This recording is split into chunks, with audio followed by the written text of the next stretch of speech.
तिरुपतीच्या लाडवात प्राण्यांची चरबी सापडल्याच्या दाव्याची घटना सध्या खूपच गाजतेय आणि यावरून अवघ्या देशात या घटनेचे पडसादही उमटतायत। यावरून आता आज ठाकरे गटाचं मुखपत्र असलेल्या सामनाच्या रोखठोकमधून निशाणाही साधण्यात आलाय।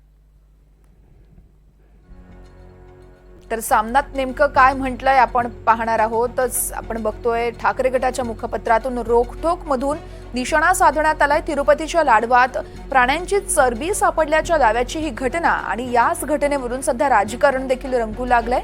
यावरून अवघ्या देशभरात या घटनेचे चांगलेच पडसादही उमटतायत। ठाकरे गटाचं मुखपत्र असलेल्या सामनाच्या रोखठोकमधून यावर निशाणा साधण्यात आलाय।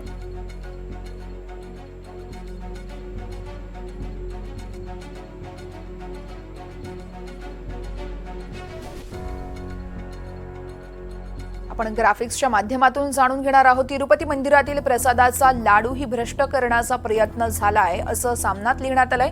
हिंदुत्व आणि श्रद्धेचं हे विकृत स्वरूप आहे। लाडवात प्राण्यांची चरबी असलेलं तूप वापरलं जातं।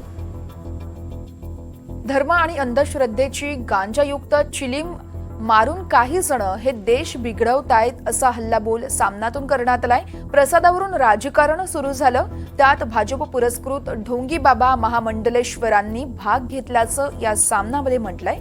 शिवाय लाडवांमध्ये प्राण्यांची चरबी असलेलं तूप वापरलं जातं असं सांगणारा अहवाल कोणी दिला असा प्रश्न इथं उपस्थित केलाय।